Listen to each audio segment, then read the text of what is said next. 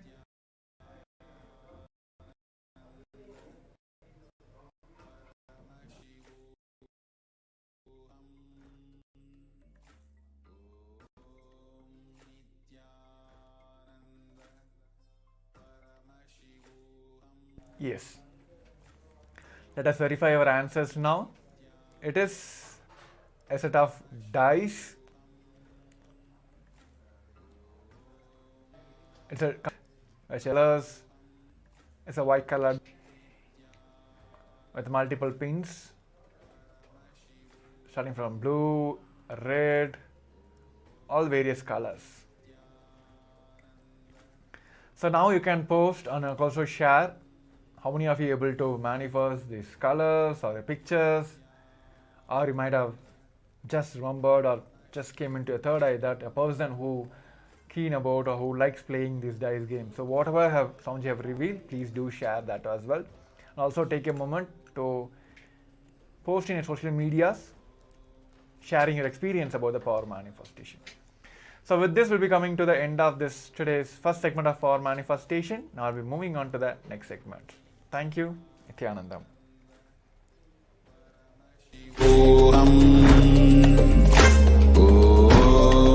Nithyananda Paramashivoham. Om Nithyananda Paramashivoham.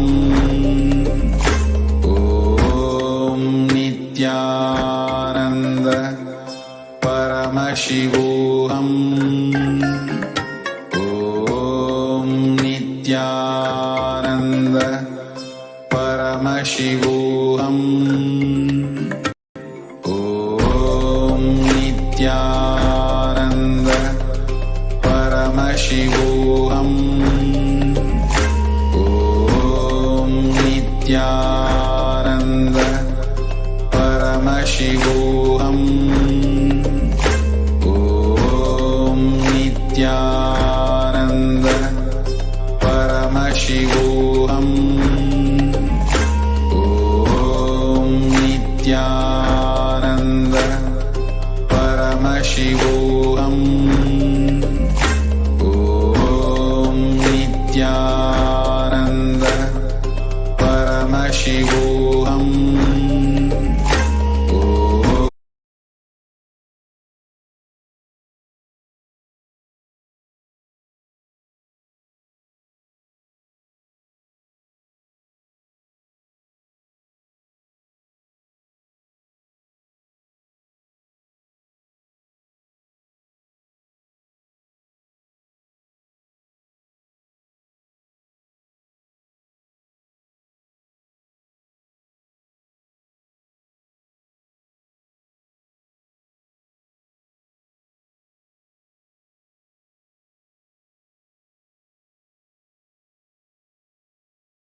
Nithyanandam Paramashivoham.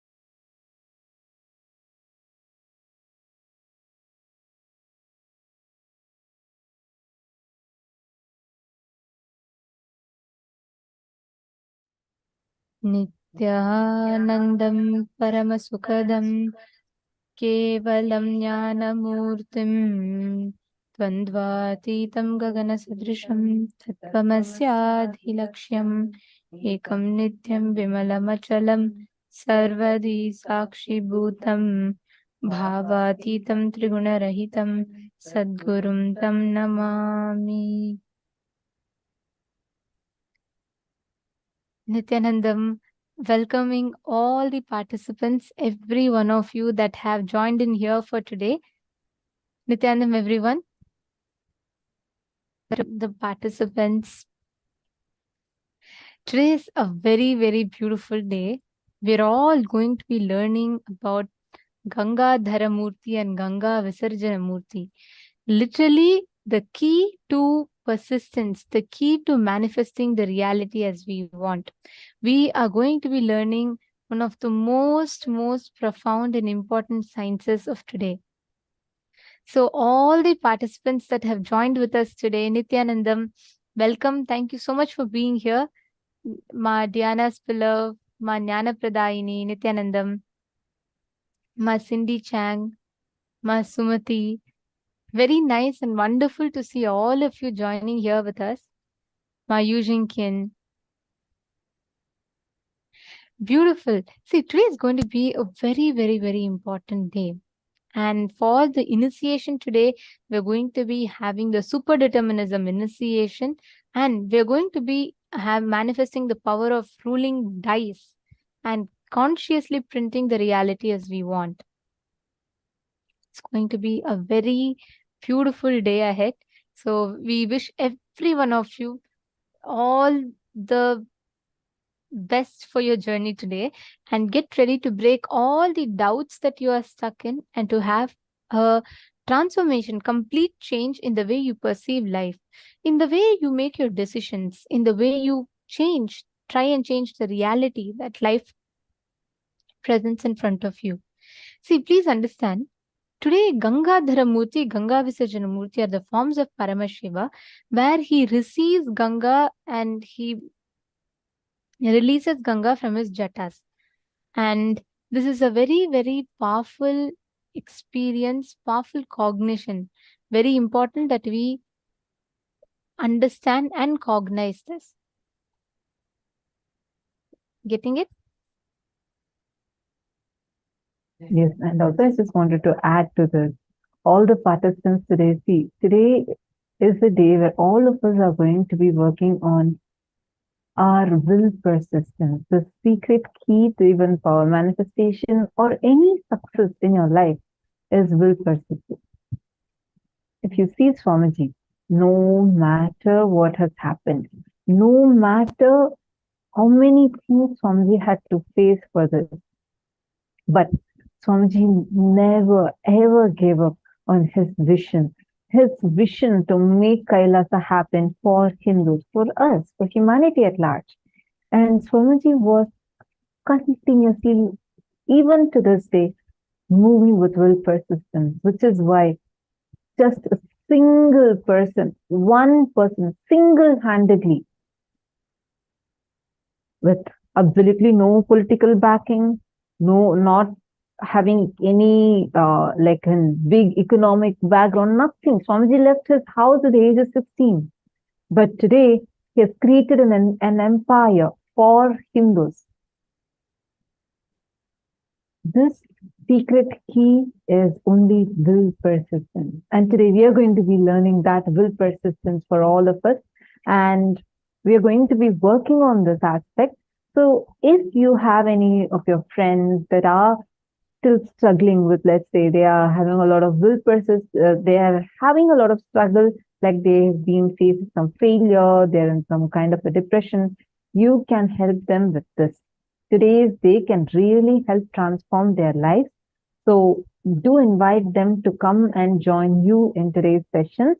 And you can also give invite to all the people that are already successful in their lives, because anyone, you can invite as many people as you want, but these are the types of people which we are recommending you to invite. But anyone, even who is already successful, if you invite them, this will further empower them more. So take some time to invite people. Understand, Swamiji is giving this completely free of cost for all of us. We do have the responsibility to take this, like how this will you're experiencing it. It's equally our responsibility to share this with the world. So take few minutes of your time and share this profound experience that you're experiencing this amazing program that you're experiencing to your friends, your family, and definitely they are going to be grateful to you for that. Especially if you are, let's say, in the field of entrepreneurship, or your life involves a lot of decision making, whichever field that you are in, right? It is very, very important that you understand this science, because it is only with understanding this that you get the ability to actually make the right decisions needed in life. So every one of you that are here sitting with us, please understand today's day, in all the initiations, everything that we are receiving today, we are going to be getting this exact science, and we will be manifesting the ability to make right decisions, the will persistence, the willpower, all of this today. So don't miss. If you have your best friends, family members that you would like to invite, or your team members, like let's say you have a group of colleagues or employees that are working with you, please do invite them for today's one day. It can be a life-changing course for them. So let us all get started. In the first session today, we are going to be learning about Satya Loka.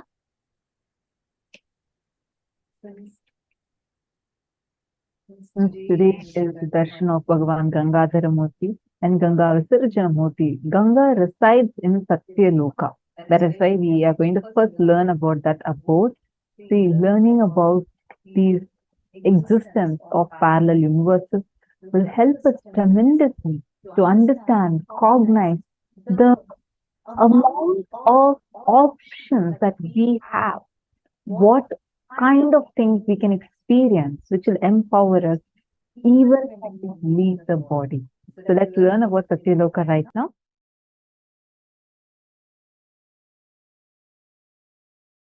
There are vertical time zones, Bhur, Bhuva, Suva, Tapa, Satya. The Satya Loka, where Brahma resides, there, one day of Brahmaloka is 4.32 billion human years. Understand? One day of Swargaloka means the vertical time zone above us. Bhur, Bhuva, Suva, Tapa. It goes and Satya, then beyond Satya is Vaikunta, beyond Vaikunta is KAILASA.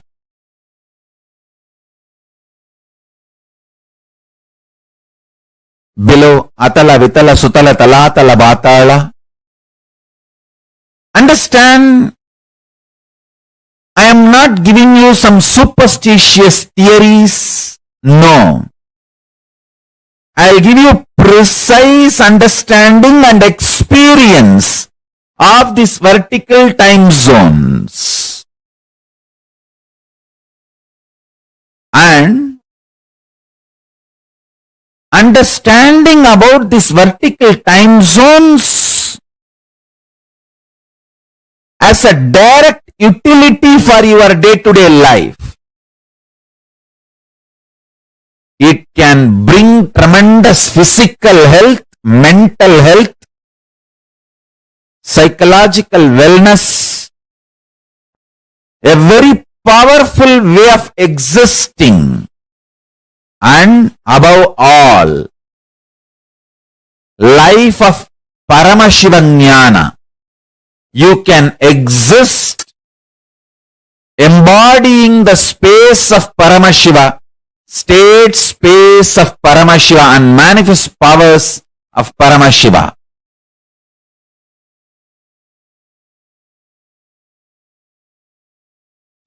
Tapo Loka is above the Jano Loka.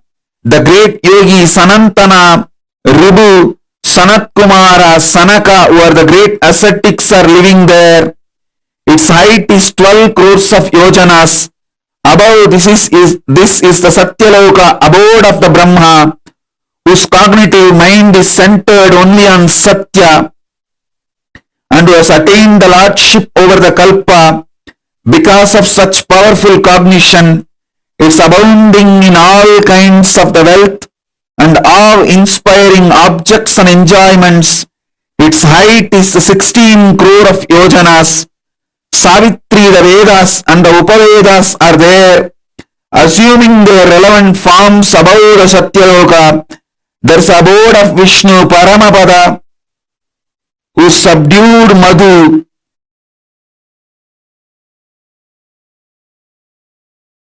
Discovering the principle on which all the universes function, all the dimensions and planes, 11 dimension, 14 plane, actually 3 planes fall in one dimension itself. One plane does not fall into any of the dimensions. 14 planes, 11 dimensions. All of them function on one principle. For example, if you are habituated for New York lifestyle and enter into old Varanasi, you will have a big cultural shock. If you are habituated to old Varanasi and enter into London, you will have a big cultural shock. Listen carefully.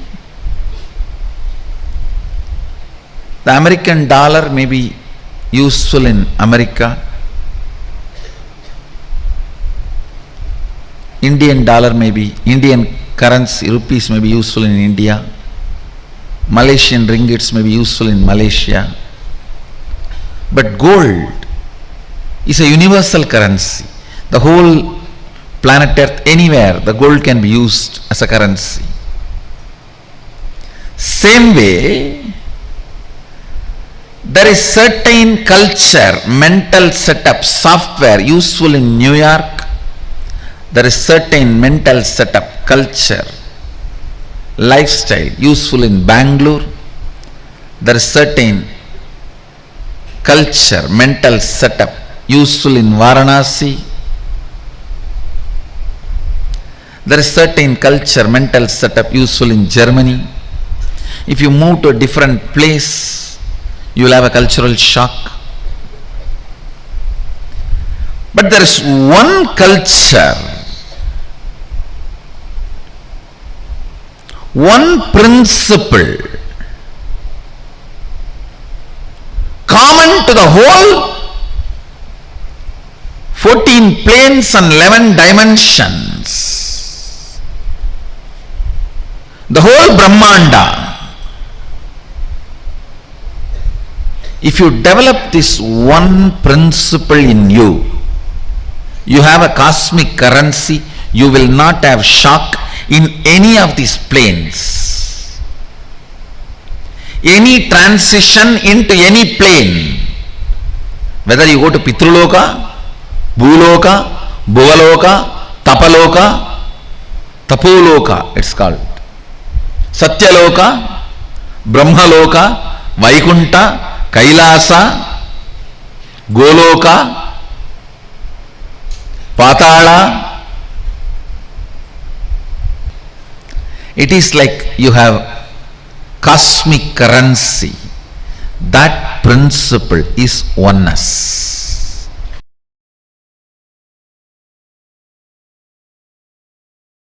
Your breathing becoming intense, especially through certain activities, opens up those dimensions, those planes,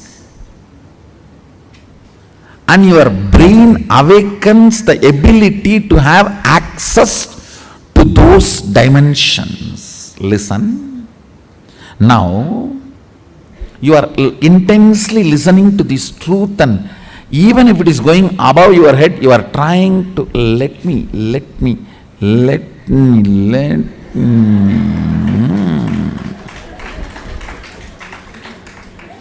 Then your breathing actually gets into certain subtle flow, which is intense. Subtle don't think means shallow. No. In subtle breathing also it gets intense. During the puja, that subtle intensity happens. During the kirtan, raw intensity. During the yoga, a programmed intensity. Understand? Regulated intensity is yoga. Raw intensity is karana, kirtan. A subtle intensity is while during puja or during the satsang. Now, your breathing is getting subtle. It will go and hit a component in your brain which will open your ability to access Satya Loka. Listen. Each of the activity and the prana intensified through that activity opens up a component or a part of your brain construct which gives you access to the different dimensions of life. Your brain is constructed for this multi-dimensional access. Understand? Ability to access multi-dimensions of the universe is your nature. It is there with you. Just the breathing need to be intensified through different methodology to open up those dimensions so you can have access. When there is a heavy truth is told, still you have not completely cognized, but that does not mean you are not able to cognize. It is like a digestion is going on. It is like digestion is going on. It is there on your head like a funnel, it is going inside and you are.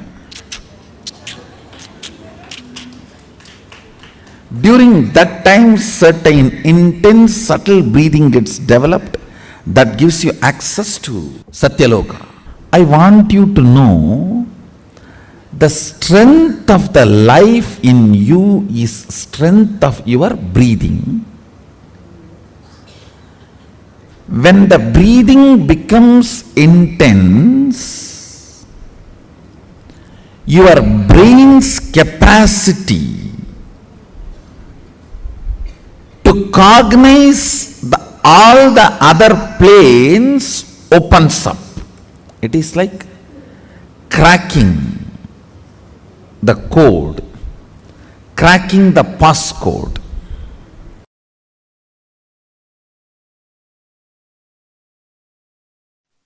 Listen, if you are experiencing oneness, it is Maharloka. If you are experiencing oneness during the multiple expression, even though there are many people, but you know you are in all of them, that is Jana Loka. Even if you listen to these powerful cognitions, you will be irreversibly empowered.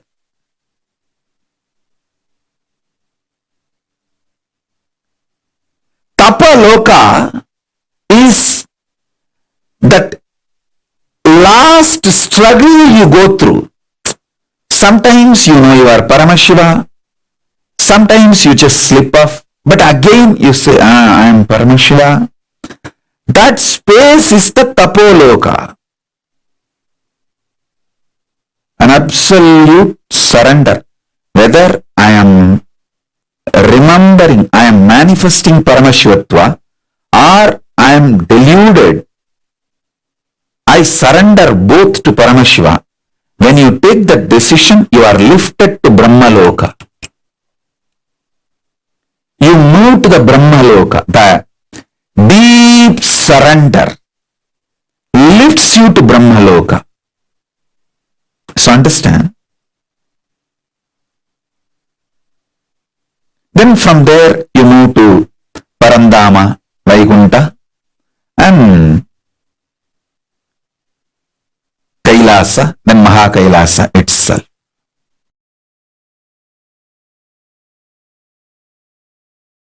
If I raise to Brahma Loka, is it possible to fall back again to Bhuloka or Batala Loka? Don't worry. Even if you raise up to Swarga Loka, very rarely people fall back.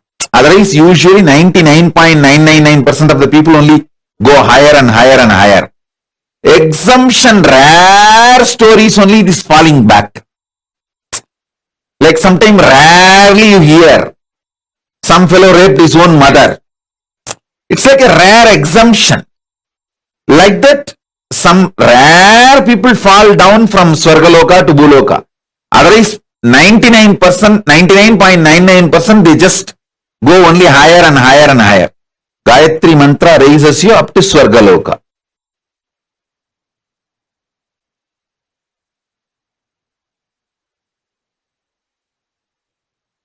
All Purusha, Prakriti, everything you know ends in Brahmaloka. Above Brahmaloka, nothing you even imagine about it. Nothing you can even imagine. You can only experience. Till Brahmaloka only are your imagination projections can even measure.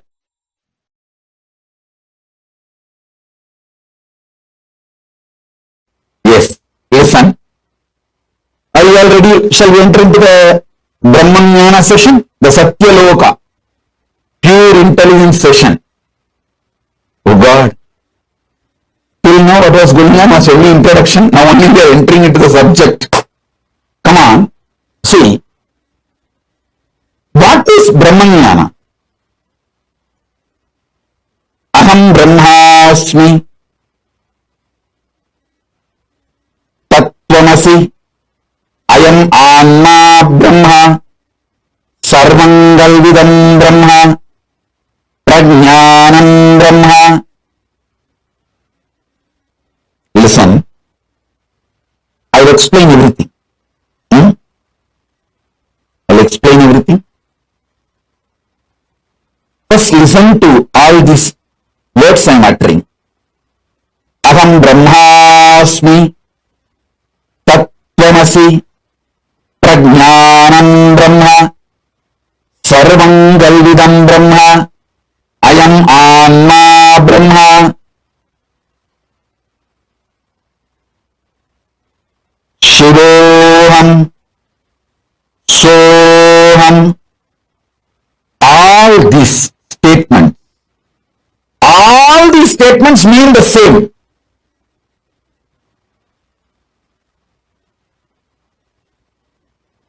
These words are all called Mahavakya.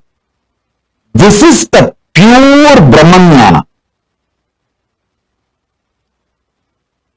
This is the pure Brahmanyana, Satya Loka.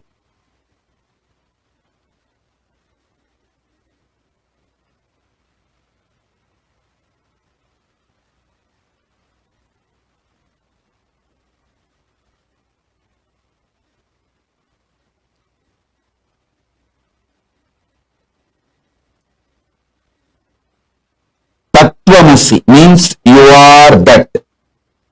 Aham Brahmasmi means what you experience as I in you. That is the ultimate. Prajnanam Brahma means the knowledge. Pure knowledge about Brahman is Brahman. I am Atma Brahma. What you experience as Atma is Brahman. Sarvangalvidam Brahma. Whatever is, which you can imagine, not imagine, whatever is Sarvangalvidam Brahma.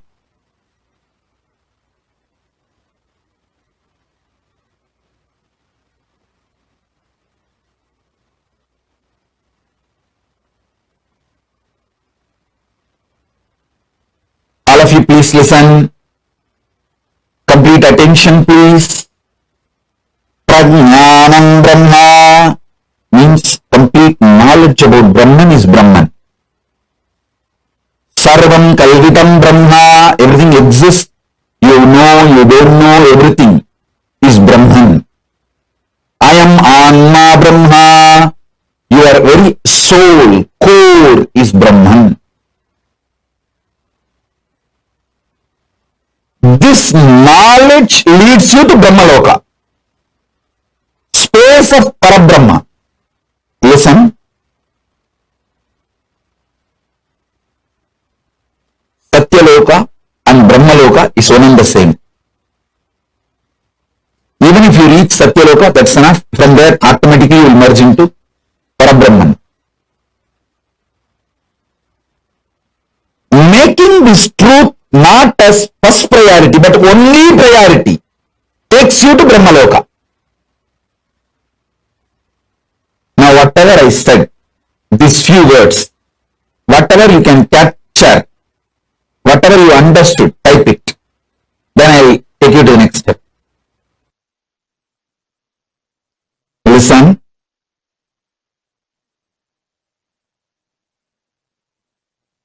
Making Brahmanyana not just your first priority, making that as your only priority, makes you manifest pure intelligence.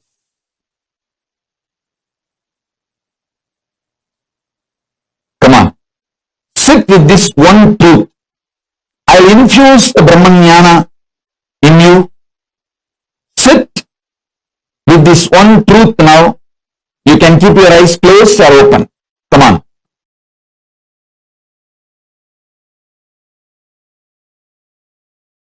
If you start cherishing the idea, I am eternal, means you are eternal. Aham Brahmasmi. Start cherishing the truth.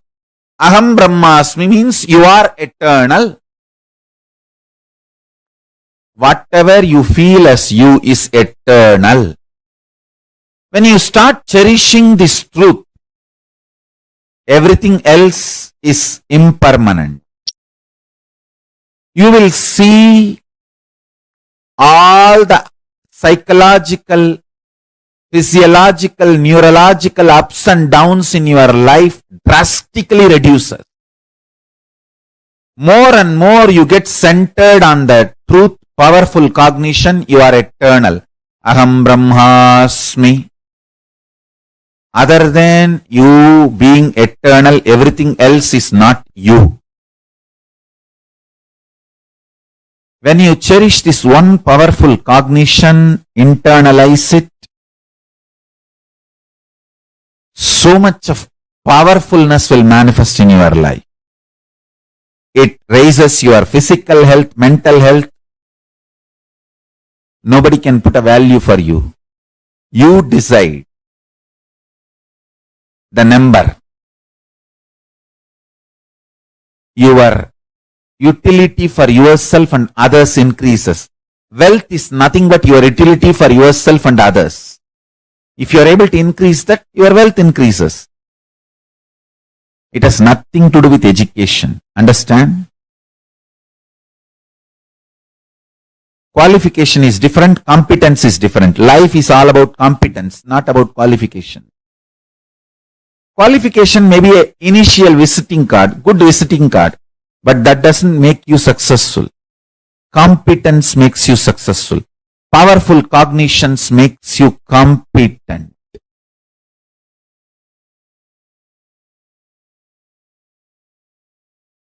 Powerful cognitions makes you competent.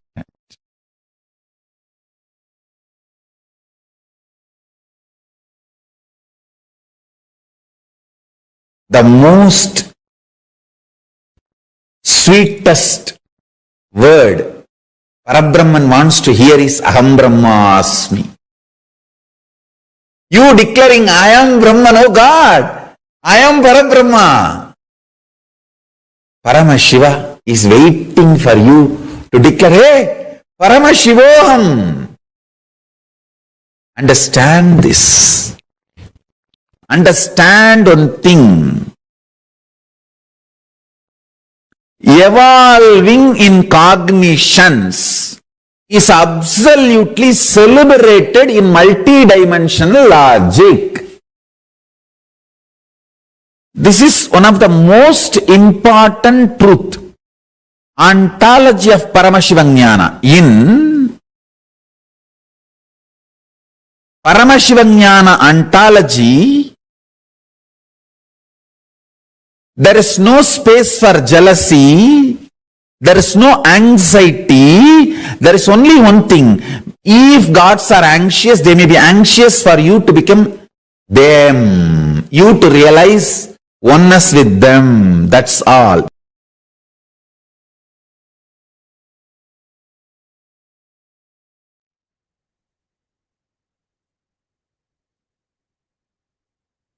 Such a beautiful session all of us just had now. The session on Satya Loka, you would have never seen many of these videos anywhere else before, because these are exclusive sessions just for the Paramashivoham and Paramashivoham participants. And especially the session where Swamiji explained about the Mahavakyas, like Aham Brahmasmi and Tattvamasi, all these are Mahavakyas, just which powerful cognition meditated upon can directly lead you to the ultimate. And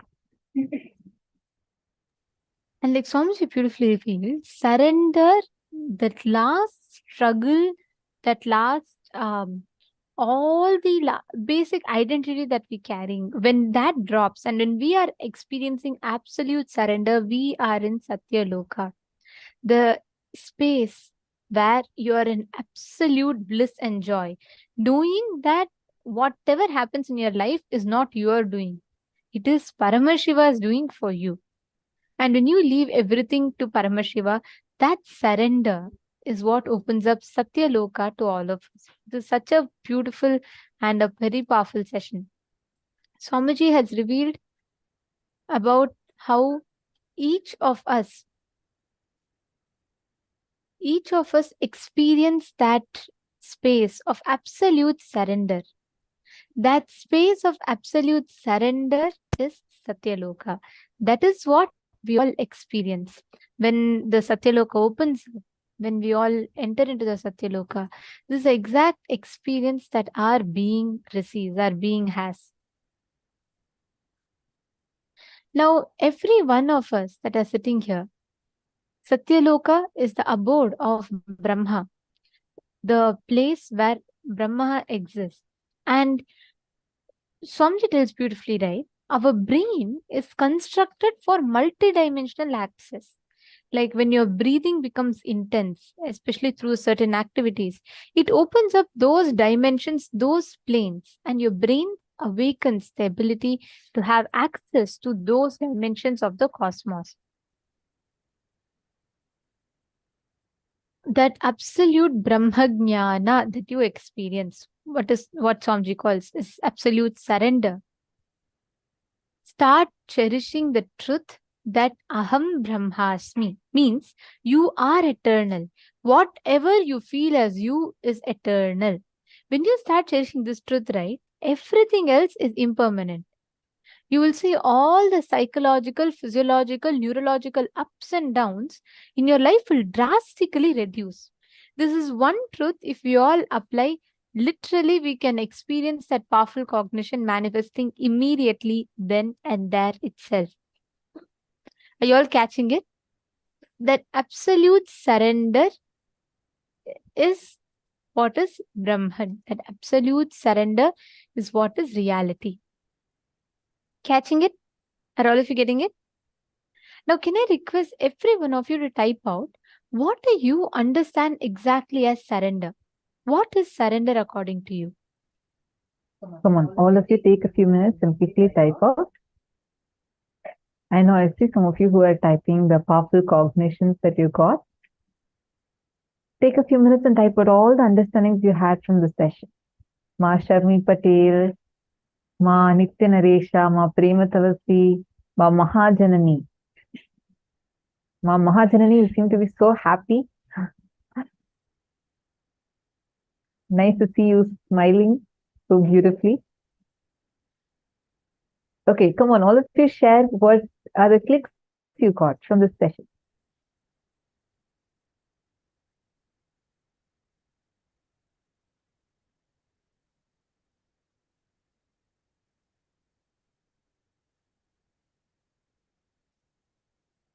Ma Priyesha, I just read your message.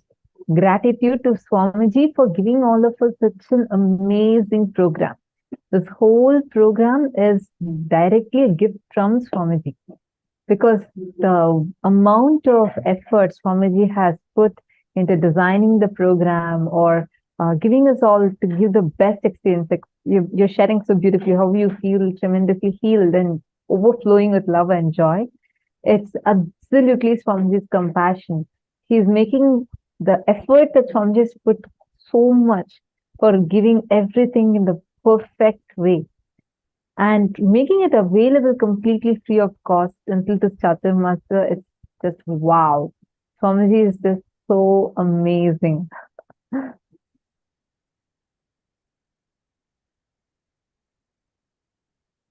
Oneness with Paramashiva. Powerful cognition. Surrender, not knowing what will be the outcome of the world situation, and completely be in open space and accept whatever Paramashiva wants to give to us is surrender. Okay, that's my Priyatma Swarupini. Beautiful. Oneness with Paramashiva, my Ratna Prabha. Diana below has posted, powerful cognition makes you competent. See, the last struggle, like what Swami is mentioning, in our lives, so many times, now we're learning this powerful cognition, but the situation when it happens, see, Paramashiva will test your will persistence, right? If you see any of the Nayanmar stories, he'll be, actually there's a very beautiful Leela that Paramashiva does. This is this devotee of Paramashiva, very ardent devotee of Paramashiva. And his wife and his young child, all three of them were extremely devoted to Paramashiva. And this devotee had taken one commitment to himself that every day he will feed at least one devotee of Paramashiva, and only then he'll eat. So every day he'll find 1, 2, or any devotees of Paramashiva, feed them, and after feeding them, then he will eat. This is how he was. So Paramashiva decides to play a Leela with him. Understand, if Paramashiva is playing a Leela with you, be very clear. He has chosen to play that Leela with you because he knows you have that will persistence, that capacity to stay resilient. That is why he even plays the Leela with you. So Paramashiva decides to play a Leela, and he decides to not send any of his devotees towards that that person's house at all.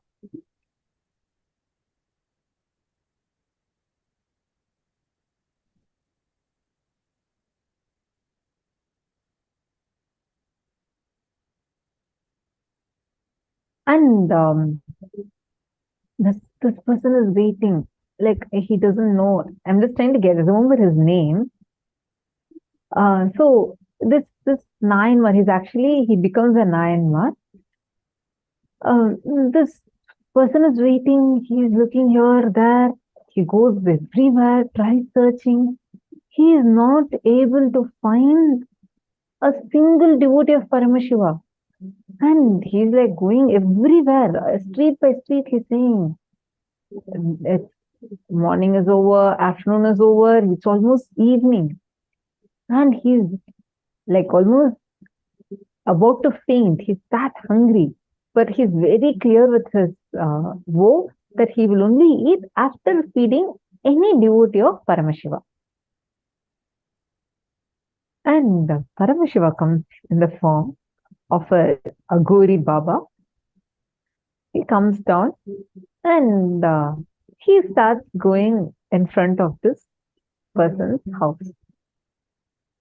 And this guy was like literally praying to Paramashiva. And the moment he sees one Aghori Baba walking, he just runs and falls at his feet. He requests, see, I have this guy's name was Tirutondanaayana. And he had this Tirutondar was extremely devoted to Paramashiva. Right? So he goes and falls at this Aghori Baba's feet. The Aghori is actually Paramashiva, comes in the disguise of an Aghori. If any of you feel like I'm going fast, feel free to tell me so I'll slow down or repeat if needed. Okay. And the Aghori says, there's nothing that I can get from you. Leave me, don't come in my way. And this Tirutondar requests, he says, look, I have just one vow I have taken, one commitment I have taken. Only after feeding a devotee of Paramashiva I can eat. I have been waiting since morning. I'm taking that this is a message from Paramashiva himself that you have come to come in front of my house. I have not been able to feed anyone since morning. So I request you to come and accept one meal. Whatever food you want, I'll make it and give. Aghori asks, any food I want? He says, yes. Tirutondar says, yes. Any food you want, I myself will prepare that and give it to you. And the Aghori says, all right, I'll come, you go. And the Aghori comes into Tirutondar's house. Tirutondar, the wife, and the son, all the three, son is about 6-7 years old, small kid. All the three of them are waiting. And they're extremely grateful to Paramashiva that one Aghori has come to the house to eat the food. This morning they were waiting.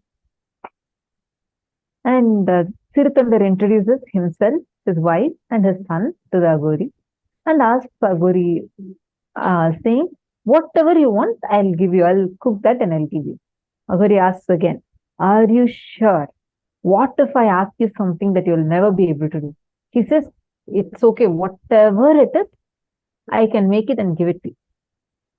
Because I have taken this as a commitment to Paramashiva. Then Aghori says, all right.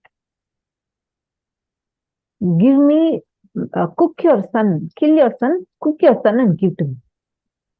This guy never expected this kind of a request.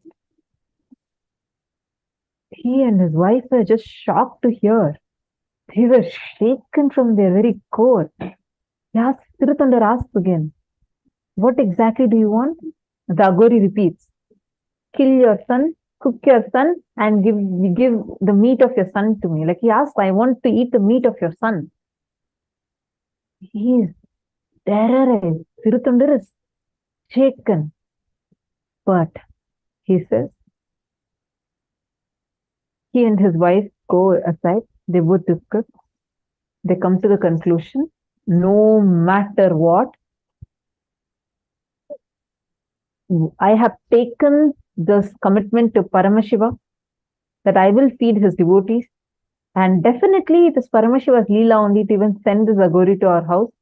And this is what he is asking.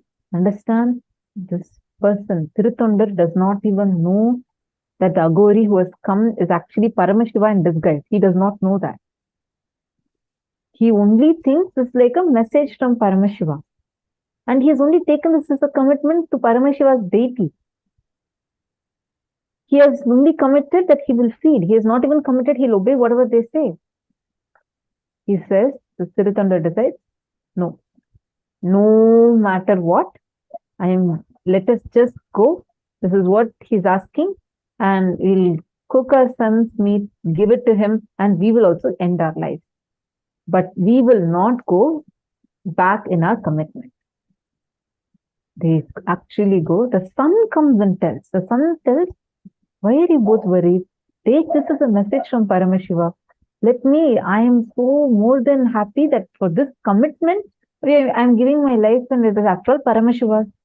Both of them are shocked seeing the son's powerfulness, and all three of them decide and they do that most painful tyaga, because for Sirutondar, nothing else was asked. He was showered with wealth, but he used all that wealth to do only seva to Paramashiva's devotees. He built temples, he built different charities, everything. Whatever he had, everything he had done tyaga. The last one was his son. He was deeply attached to his son. And they cooked the meat of their son, and with eyes are pouring, their hands are shivering, they just go and give it to the Aghori Sadhu, and they just go behind and stand. And the Aghori says, why are you guys not sitting and eating with me? And they request, please, I have given to you what you had asked for. I had kept up with my word. Please, I can't bear this further. Kindly excuse us. Don't try to make us to come and eat us. Then the Aghori says, all right, get your son to come and eat with me. They're like, you just asked us, we cut our son and we have cooked him, he's in your food. What do you mean by asking him to come and sit and eat with you? They request, saying that my commitment to Paramashiva is over and I have done whatever best I can do. Please don't force me further, like the Sirutanda request. Aghori says, no, you have committed that you will feed me, you will do whatever you have committed to me, that you will give me whatever I am asking for. I will not touch this food if your son is not coming and sitting with me. Call out your son's name. Sirutondar was already broken inside. He has done the worst thing that any parent could ever even think of. He is shivering, shaking, decided already to end his life. And this guy, this Aghori who's coming and sitting in front, is demanding, saying that, no, get your son back alive. From where will he go? He again prays to Paramashiva. He says, oh Prabhu, I don't know what this whole Leela is all about, but this Aghori is asking, I have given a word to him, so I am just surrendering to you. And then he says, he just calls out his son's name. Suddenly, his young kid comes running from outside, as if he was just playing outside. He runs and comes inside. Both the parents are shocked. They cannot believe their eyes. From where is his son running and coming? They had just cooked him a few minutes ago. Then the Aghori disappears and graces as Paramashiva and gives the boon to them that forever their devotion will be worshipped, their surrender will be worshipped. And even now, so many Shiva temples, Paramashiva's temples, we have the deity of Sirutanda Nayanar. Even in KAILASA, Canada, KAILASA, Toronto, we have a beautiful deity of Sirutanda Nayanar. Understand that last struggle that he was facing, that last struggle to surrender, even that, Paramashiva, he created like as if everything is going to end. But then he showed, even what you think, as he was at that time also, it is only you are thinking like that, but Paramashiva's grace is continuing to be with you, and with his will, when you are intelligent enough to just hold on to Paramashiva, he will show you whatever you're afraid of is actually not true. It is only a delusion. Even without all of that, you continue to exist. And even what you think you have sacrificed for his sake, he gives it to you, and much, much more than that. Even if And you think showers he is it. taking the maximum from you, what you think as, all my everything has been taken away, he still showers you with the most ultimate, even beyond what you can imagine. He gives you back what you think you gave him with much more. The sun which came back was not just normal. He was now literally Paramashiva's own extension. Paramashiva, living that enlightenment as Paramashiva. That space is what Paramashiva gifts us. Even beyond what you think, what you understand, what you can cognize, Paramashiva gifts this science to us. How many of you understood the story? Understand? This is Paramashiva's Leela in all our lives. Whenever you surrender, even when he tests, understand he is not testing you, he's testing your will persistence. Now see, after thousands of years, till now, Tirthanda Nayanar, greatness, his devotion, his surrender is celebrated in so many temples. Processions are held for him. Understand that when you are that last surrender that you are doing is the one that actually helps you. That is the only thing that you need to surrender.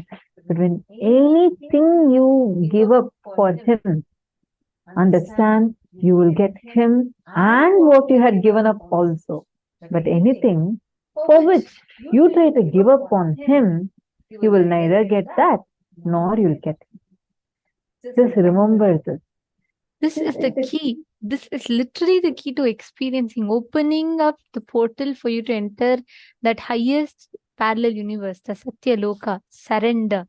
And this is surrender.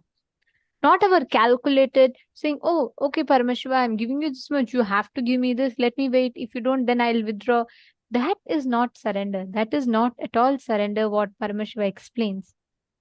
Now, all of us from this exact same experience, let us all enter into the power manifestation session. Today, we are going to be manifesting a very, very beautiful power. We are going to be manifesting the power of communicating with nature and bringing rain.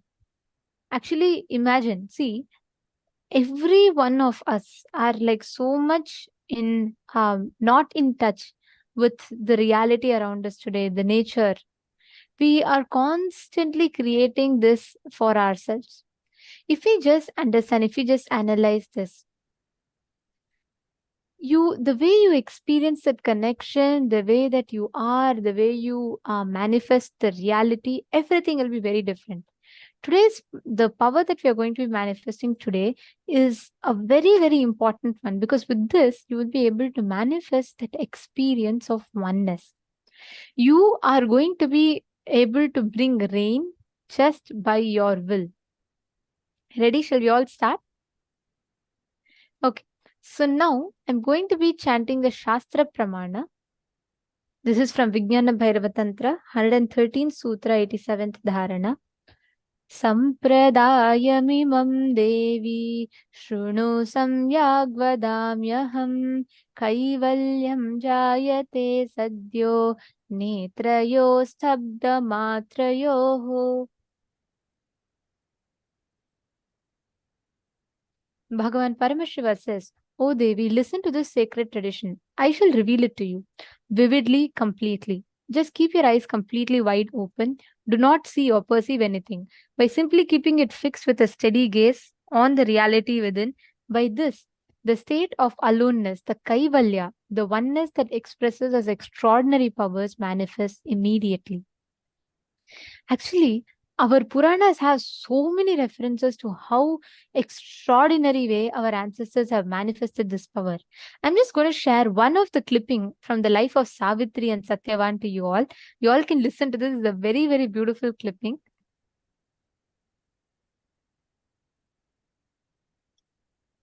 Power manifestation, enlightenment science of Hinduism is not just little peace and little bliss. No. It gives you tremendous peace and tremendous bliss, no doubt. But the conscious science of Hinduism is playing with the reality. One chaste woman who does not want to lose the husband for some reason because she loved him so much, she just stopped the sunrise. And it is true. It is true. Just calculate the Satyavan Savitri's time period. Go and check astrological flow. Exactly those few days there was no sunrise. How? You do research. If you ask me the answer, I am a Hindu monk, I will say the power of Savitri.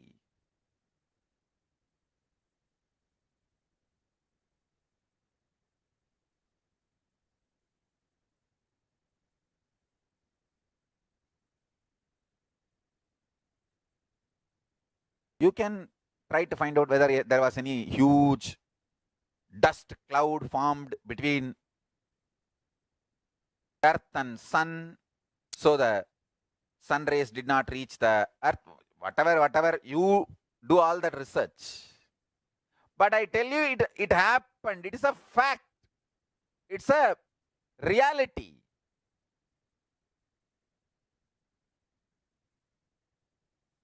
Savitri was able to stop the sun rays falling on the planet Earth for few days. Chastity.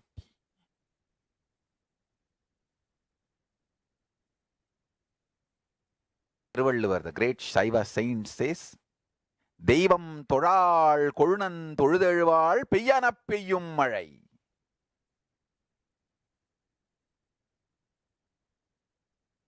Toral means not worshipping, no need to be worshipping. It means she experiences husband as God so strongly, she is connected with the Paramashiva component of her husband, the conscious component of her husband. She does not feel the need to worship any other god separately. That kind of a strong, chaste woman, Peyyana Peyyum Mazhai. When she says shower, rain showers, nature listens.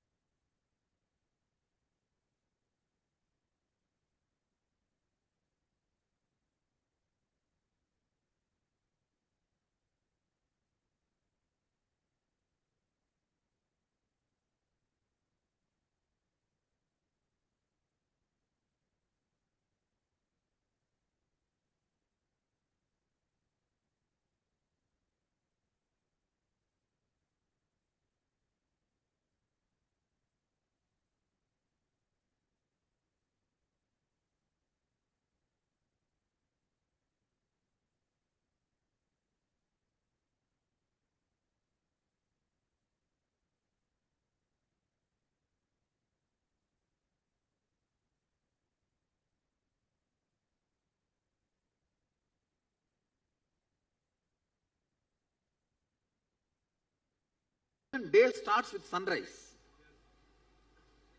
I don't know how many of you today observed. I got a little late for the Dvajarohanam. It is supposed to be 6:40 to 7. I told the son, don't come out till I finish the Dvajarohanam. And today, 40 minutes sunrise late. See the Biddi sunrise time today. See, there's a Google thing, there's a website where the sunrise time is supposed to be time and actual time is recorded. Today will be 40 minutes late.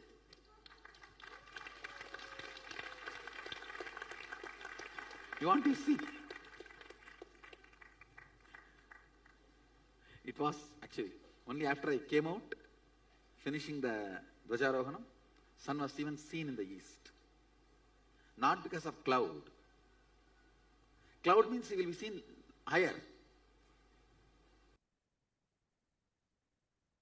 Now, let us all enter into the power manifestation. Okay. So today we're going to be manifesting two powers. One is altering the weather and temperature. Second is bringing rain. Listen very carefully. We have the power to alter the nature or reality around us just by our will.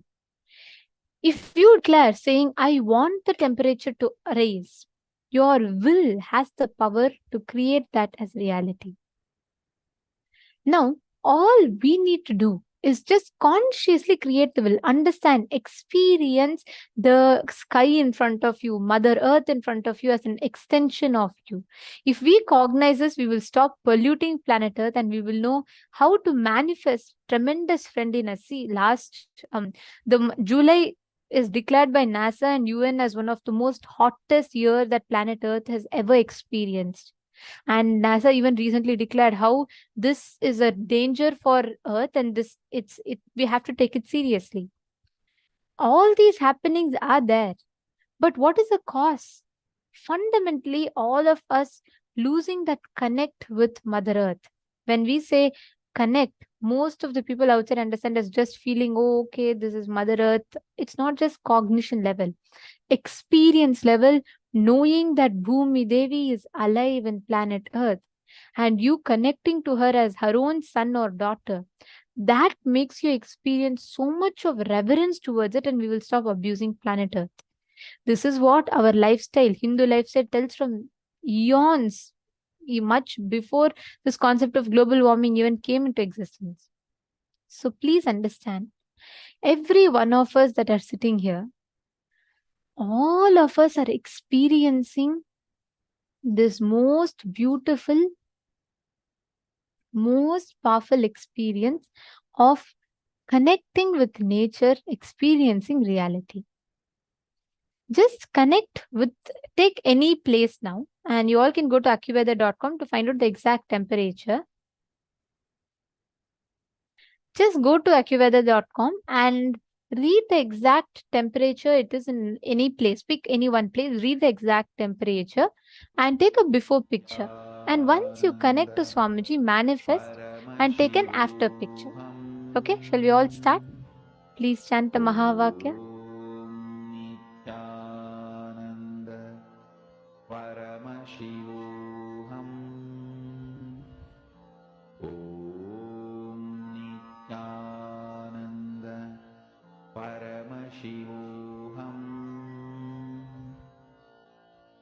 Om Nithyananda Paramashivoham. Om Nithyananda Paramashivoham. Om Nithyananda Paramashivoham. Om Nithyananda Paramashivoham. Om Nithyananda Paramashivoham. Om Nithyananda Paramashivoham. Om Nithyananda Paramashivoham. Om Nithyananda Paramashivoham. Om Nithyananda Paramashivoham. Om Nithyananda Paramashivoham. Om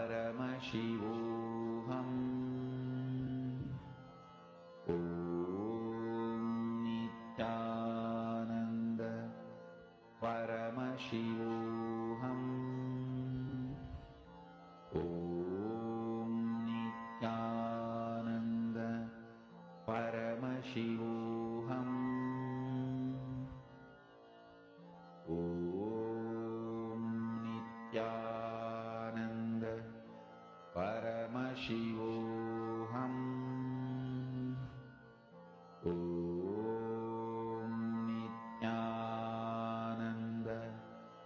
Om